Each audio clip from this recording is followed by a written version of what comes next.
Sanju techie ചെയ്തത് തെറ്റാണ്, okay, സമ്മതിച്ചു. ഇതിൻ്റെ പേരിൽ അദ്ദേഹത്തിൻ്റെ ലൈസൻസ് റദ്ദാക്കുക, അത് ശുദ്ധ തെമ്മാടിത്തരാണ്. ചില മഞ്ഞ മാധ്യമങ്ങൾ കാരണമുണ്ടായ തെമ്മാടിത്തരം. മറ്റൊന്ന്, റോഡിലൂടെ വാഹനങ്ങൾ പോകണം, ഓക്കെ, പക്ഷേ ഈ വെള്ളം നിറച്ചിട്ട് അതിലൂടെ വാഹനങ്ങൾ പോകണമെന്ന് നിയമമുണ്ടോ? ഇതെടുത്തിട്ടൊരു പാട്ടാണ്. സ്വന്തം ഡിപ്പാർട്ട്മെൻ്റ് ആകുമ്പോൾ ഒന്നും പറയാനുണ്ടാവില്ല അല്ലേ.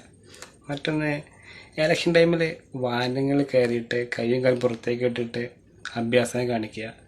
അപ്പോൾ അതിനും ജീവനൊന്നും സംഭവിക്കത്തില്ല, ആർക്കും സംഭവിക്കത്തില്ല, ലൈസൻസ് റദ്ദാക്കുന്നില്ല, ഒന്നും ചെയ്യുന്നില്ല. കേരളത്തിൽ ചില മൂഞ്ചിയ നിയമങ്ങളുണ്ട്, അതൊക്കെ ആദ്യം മാറിയാൽ തന്നെ കേരളം ഒരുപാട് രക്ഷപ്പെടും.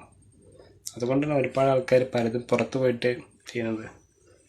അതാ നാടിന് കിട്ടും, നമ്മുടെ നാടിന് പലതും കിട്ടാതിരിക്കും. പിന്നെ നമ്മൾ ഗണേഷ് കുമാർ പറഞ്ഞ പോലെ ലൈസൻസ് റദ്ദാക്കണം, അതേപോലെ യൂട്യൂബിൻ്റെ ഒഴിവാക്കണം എന്നൊക്കെ പറഞ്ഞുകൊണ്ട് ഒരുപാട് വാർത്ത ഇറക്കിയിട്ടുണ്ട്. തെറ്റാണ്, തെമ്മാടിത്തരാണ്. ഇതൊന്നും ഒരു പ്രാക്ടിക്കലല്ല. ചെറിയ കാര്യങ്ങൾക്ക് വലിയ നിയമങ്ങളും വലിയ കാര്യങ്ങൾക്ക് ചെറിയ നിയമങ്ങളും, തെറ്റായ പല നിയമങ്ങളും കേരളത്തിലുണ്ട്. അതൊക്കെ എന്ന് മാറുന്നു അന്ന് കേരളം രക്ഷപ്പെടും. സഞ്ജു ടെക്കിയെ പോലെ. സഞ്ജു ടെക്കി ലൈസൻസ് റദ്ദാക്കേണ്ട ഒരു ആവശ്യമില്ല. അല്ലെങ്കിൽ ഒന്ന് സസ്പെൻഷൻ ചെയ്യാം. തെമ്മാടിത്തരം തെറ്റ്.